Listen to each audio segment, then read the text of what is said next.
दोस्तों, आज मैं सुनाने जा रहा हूँ मुंशी प्रेमचंद जी द्वारा लिखित कहानी बड़े घर की बेटी। आपसे यह अनुरोध है कि इस चैनल को सब्सक्राइब ज़रूर करें और कहानी पसंद आने पर लाइक और कमेंट करना ना भूलें। कहानी शुरू करते हैं। बेनी माधव सिंह गौरीपुर गांव के जमींदार और नंबरदार थे। उनके पितामह किसी समय बड़े धन धान्य से संपन्न थे। गांव का पक्का तालाब और मंदिर, जिनकी अब मरम्मत भी मुश्किल थी, उन्हीं की कीर्ति स्तंभ थे। कहते हैं इस दरवाजे पर हाथी झूमता था। अब उसकी जगह एक बूढ़ी भैंस थी, जिसके शरीर में अस्थि पंजर के सिवा और कुछ शेष न रहा था। पर दूध शायद बहुत देती थी, क्योंकि एक न एक आदमी हांडी लिए उसके सिर पर सवार ही रहता था। बेनी माधव सिंह अपनी आधी से अधिक संपत्ति वकीलों को भेंट कर चुके थे। उनकी वर्तमान आय 1000 रुपये वार्षिक से अधिक न थी। ठाकुर साहब के 2 बेटे थे। बड़े का नाम श्रीकंठ सिंह था। उसने बहुत दिनों के परिश्रम और उद्योग के बाद बीए की डिग्री प्राप्त की थी। अब एक दफ्तर में नौकर था।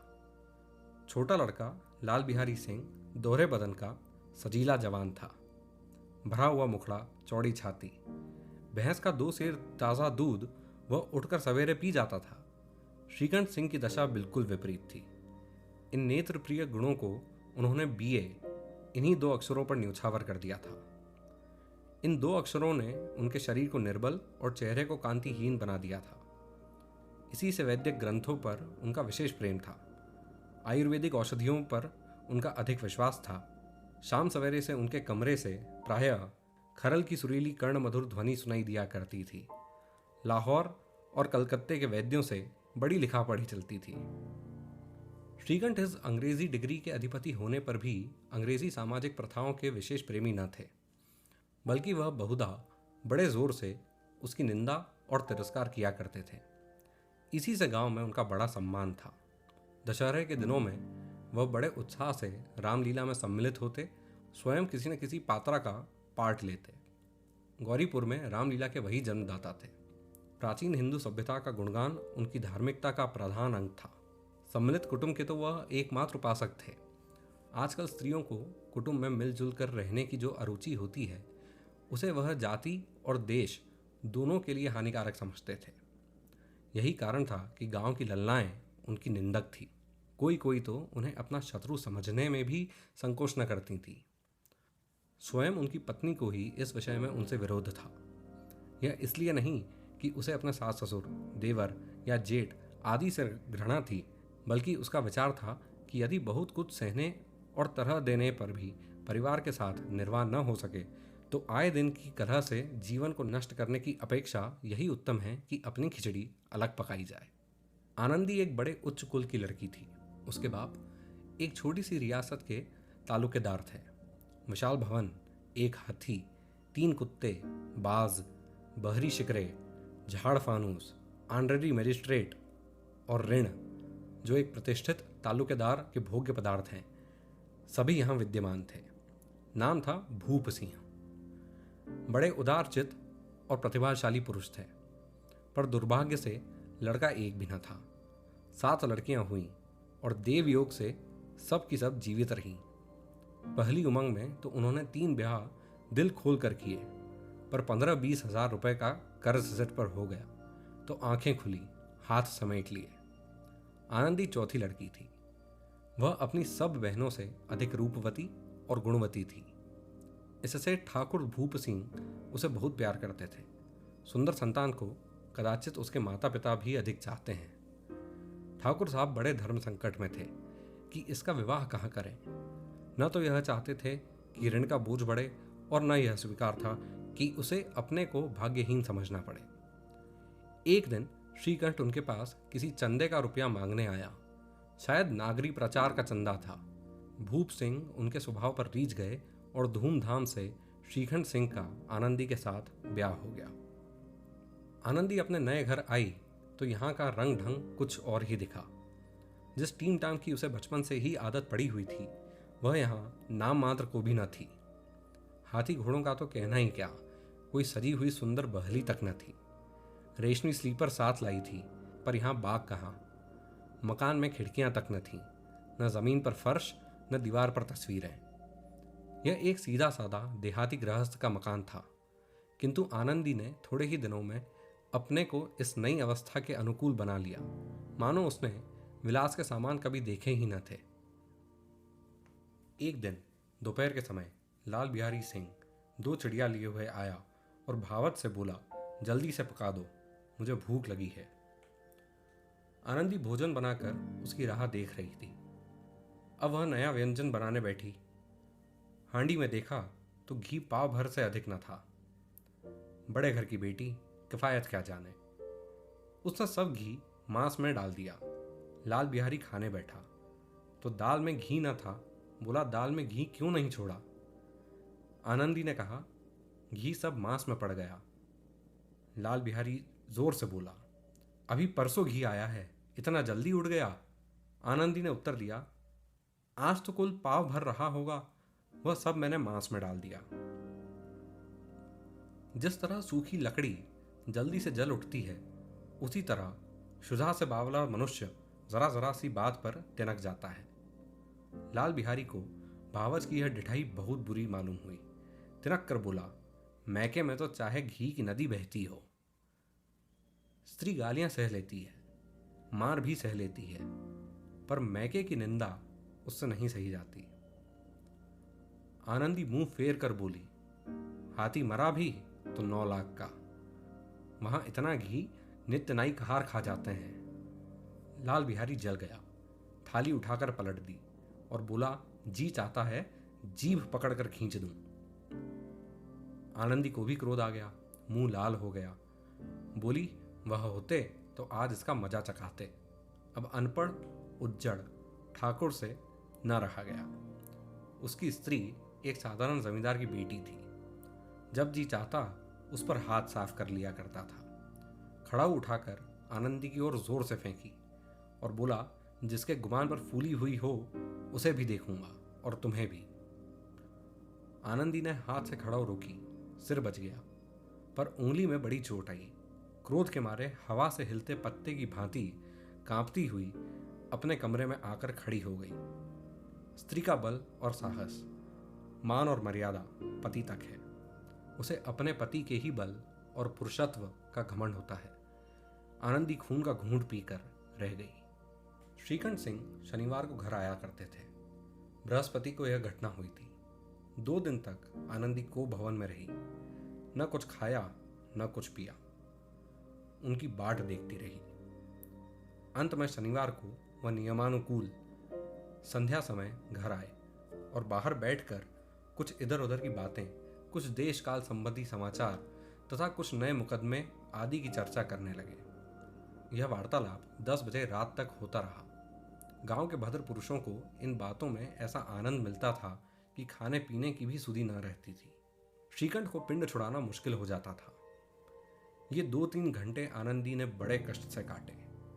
किसी तरह भोजन का समय आया, पंचायत उठी, एकांत हुआ तो लाल बिहारी ने कहा, भैया आप जरा भाभी को समझा दीजिएगा कि मुंह संभाल कर बातचीत किया करें, नहीं तो एक दिन अनर्थ हो जाएगा।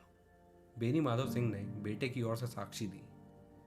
हाँ, बहू बेटियों का यह स्वभाव अच्छा नहीं कि मर्दों के मुंह लगे। लाल बिहारी, वह बड़े घर की बेटी हैं तो हम भी कोई कुर्मी कुहार नहीं हैं। श्रीकंठ ने चिंतित स्वर से पूछा, आखिर बात क्या हुई? लाल बिहारी ने कहा, कुछ भी नहीं, यूं ही आप उलझ पड़ी। मैके के सामने हम लोगों को कुछ समझती ही नहीं। श्रीकंठ खा पी कर आनंदी के पास गए। वह भरी बैठी थी। यह हजरत भी कुछ तीखे थे। आनंदी ने पूछा, चित्त तो प्रसन्न है? श्रीकंठ बोले, बहुत प्रसन्न है, पर तुमने आजकल घर में यह क्या उपद्रव मचा रखा है? आनंदी की त्योरियों पर बल पड़ गए। झुंझलाहट के मारे बदन में ज्वाला सी दहक उठी। बोली, जिसने तुमसे यह आग लगाई है उसे पाऊं तो मुंह झुलस दूं। श्रीकंठ, इतनी गर्म क्यों होती हो? बात तो कहो। आनंदी, क्या कहूं, यह मेरे भाग्य का फेर है, नहीं तो गंवार छोकरा जिसको चपरासी गिरीत करने का भी शौर नहीं, मुझे खड़ाऊ से मारकर यूं ना करता। श्रीकंठ, सब हाल साफ साफ कहो तो मालूम हो। मुझे तो कुछ पता ही नहीं।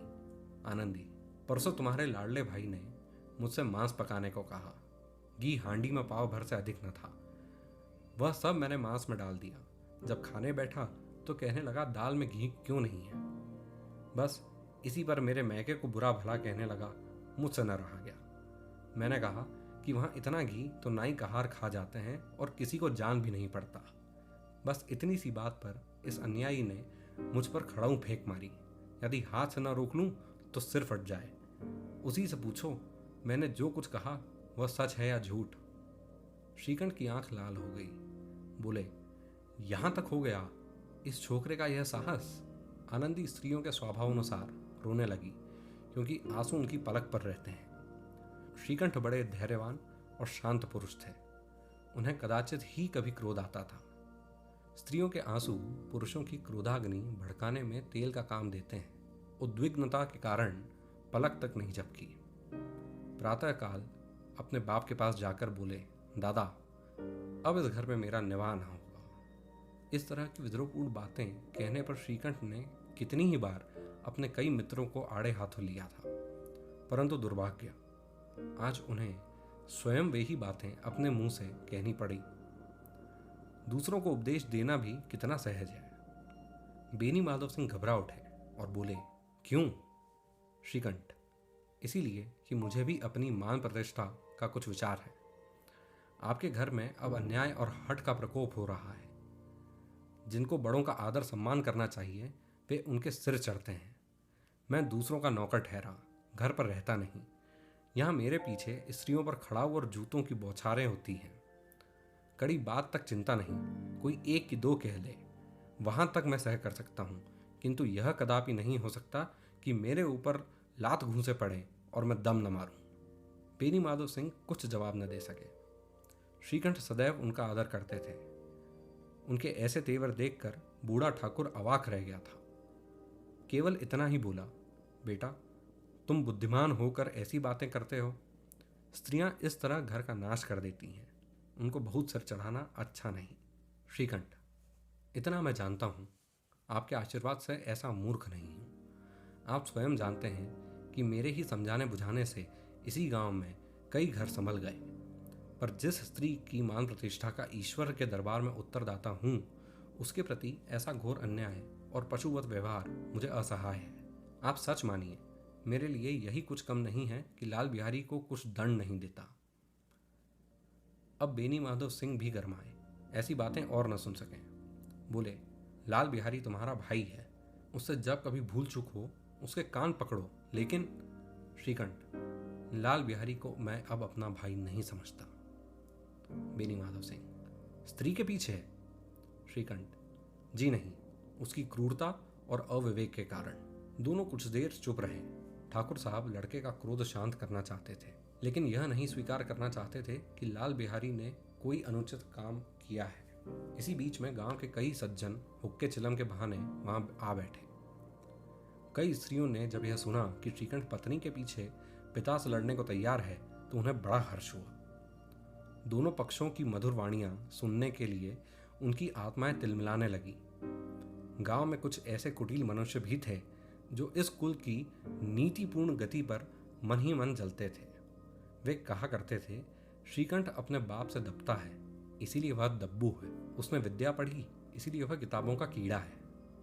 बेनी माधव सिंह उसकी सलाह के बिना कोई काम नहीं करते, यह उनकी मूर्खता है। इन महानुभवों की शुभकामनाएं आज पूरी होती दिखाई दी। कोई हुक्का पीने के बहाने और कोई लगान की रसीद दिखाने आकर बैठ गया। बेनी माधव सिंह पुराने आदमी थे, इन भावों को ताड़ गए। उन्होंने निश्चय किया, चाहे कुछ ही क्यों ना हो, इन द्रोहियों को ताली बजाने का अवसर न दूंगा। तुरंत कोमल शब्दों में बोले, बेटा, मैं तुमसे बाहर नहीं हूं, तुम्हारा जो जी चाहे करो। अब तो लड़के से अपराध हो गया। इलाहाबाद का अनुभव रहित झल्लाया हुआ ग्रेजुएट इस बात को न समझ सका।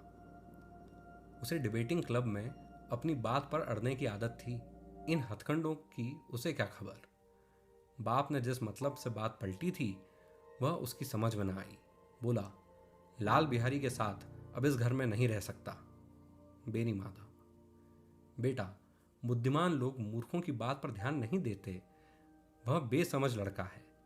उससे जो कुछ भूल हुई उसे तुम बड़े होकर क्षमा करो। श्रीकंठ, उसकी इस दुष्टता को मैं कदापि नहीं सह सकता। या तो वह घर में रहेगा या मैं। आपको यदि वह अधिक प्यारा है तो मुझे विदा कीजिए। मैं अपना भार आप संभाल लूंगा। यदि मुझे रखना चाहते हैं तो उससे कहिए जहां चाहे चला जाए। बस यह मेरा अंतिम निश्चय है। लाल बिहारी सिंह दरवाजे की चौखट पर चुपचाप खड़े भाई की बातें सुन रहा था। वह उनका बहुत आदर करता था। उसे कभी इतना साहस न हुआ था कि श्रीखंड के सामने चारपाई पर बैठ जाए, हुक्का पी ले या पान खा ले। बाप का भी वह इतना मान न करता था। श्रीखंड का भी उस पर हार्दिक स्नेह था। अपने होश में उन्होंने कभी उसे घुड़का तक न था। जब वह इलाहाबाद से आते तो उसके लिए कोई न कोई वस्तु अवश्य लाते। मुगदर की जोड़ी उन्होंने ही बनवा दी थी।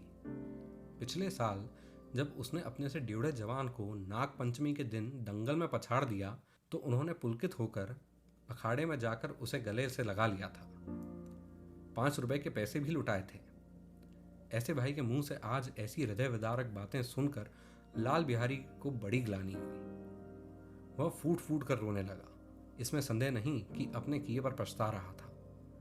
भाई के आने से एक दिन पहले से उसकी छाती धड़कती थी कि देखूं भैया क्या कहते हैं। मैं उनके सम्मुख कैसे जाऊंगा, उनसे कैसे बोलूंगा, मेरी आंखें उनके सामने कैसे उठेंगी।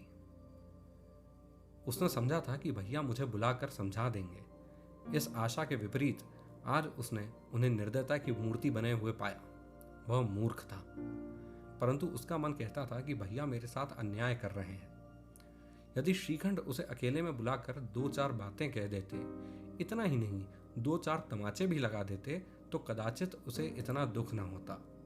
पर भाई का यह कहना कि अब मैं इसकी सूरत नहीं देखना चाहता, लाल बिहारी से सहा न गया। वह रोता हुआ घर आया। कोठरी में जाकर कपड़े पहने, आंखें पूछी, जिससे कोई यह न समझे कि रोता था। तब आनंदी के द्वार पर आकर बोला, भाभी, भैया ने निश्चय किया है कि वह मेरे साथ इस घर में न रहेंगे।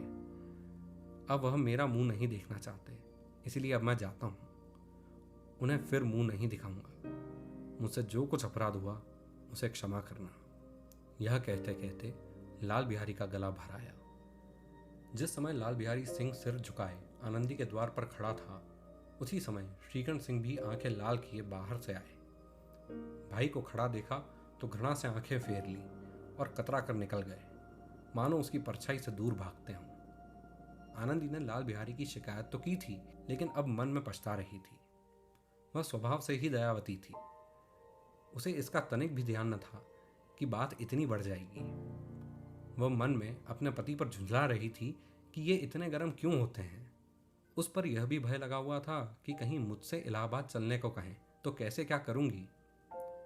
इस बीच में जब उसने लाल बिहारी को दरवाजे पर खड़े यह कहते हुए सुना कि अब मैं जाता हूँ, मुझसे जो कुछ अपराध हुआ क्षमा करना, तो उसका रहसा क्रोध भी पानी हो गया। वह रोने लगी। मन का मैल धोने के लिए नयन जल से उपयुक्त और कोई वस्तु नहीं है। श्रीकंठ को देखकर आनंदी ने बोला, लाला बाहर खड़े बहुत रो रहे हैं। श्रीकंठ, तो मैं क्या करूं? आनंदी, भीतर बुला लो, मेरी जीभ में आग लगे, मैंने कहाँ से यह झगड़ा उठाया। श्रीकंठ, मैं ना बुलाऊंगा। आनंदी, पछताओगे, उन्हें बहुत ग्लानि हो गई है, ऐसा न हो कहीं चल दें। श्रीकंठ ना उठे। इतने में लाल बिहारी ने फिर कहा, भाभी, भैया से मेरा प्रणाम कह दो। वह मेरा मुंह नहीं देखना चाहते, इसलिए मैं भी अपना मुंह उन्हें न दिखाऊंगा। लाल बिहारी इतना कहकर लौट पड़ा और शीघ्रता से दरवाजे की ओर बढ़ा। अंत में आनंदी कमरे से निकली और उसका हाथ पकड़ लिया। लाल बिहारी ने पीछे फिर के देखा और आंखों में आंसू भरे बोला, मुझे जाने दो। आनंदी, कहाँ जाते हो? लाल बिहारी, जहां कोई मेरा मुंह न देखे। आनंदी, मैं न जाने दूंगी। लाल बिहारी, मैं तुम लोगों के साथ रहने योग्य नहीं हूं। आनंदी, तुम्हें मेरी सौगंध, अब एक पग भी आगे न बढ़ाना। लाल बिहारी, जब तक मुझे यह न मालूम हो जाए कि भैया का मन मेरी तरफ से साफ हो गया, तब तक मैं इस घर में कदापि न रहूंगा। आनंदी, मैं ईश्वर को साक्षी देकर कहती हूँ कि तुम्हारी ओर से मेरे मन में तनिक भी मैल नहीं है। अब श्रीकंठ का हृदय भी पिघला। उन्होंने बाहर आकर लाल बिहारी को गले लगा लिया। दोनों भाई खूब फूट फूट कर रोए। लाल बिहारी ने सिसकते हुए कहा, भैया अब कभी मत कहना कि तुम्हारा मुंह न देखूंगा। इसके सिवा आप जो दंड देंगे मैं सहर्ष स्वीकार करूंगा। श्रीकंठ ने कांपते हुए स्वर से कहा, लल्लू इन बातों को बिल्कुल भूल जाओ। ईश्वर चाहेगा तो फिर ऐसा अवसर ना आवेगा। बेनी माधव सिंह बाहर से आ रहे थे। दोनों भाइयों को गले मिलते देखकर आनंद से पुलकित हो गए। बोल उठे, बड़े घर की बेटियां ऐसी ही होती हैं, बिगड़ता हुआ काम बना लेती हैं। गांव में जिसने यह वृतांत सुना उसी ने इन शब्दों में आनंदी की उदारता को सराहा। बड़े घर की बेटियां ऐसी ही होती हैं।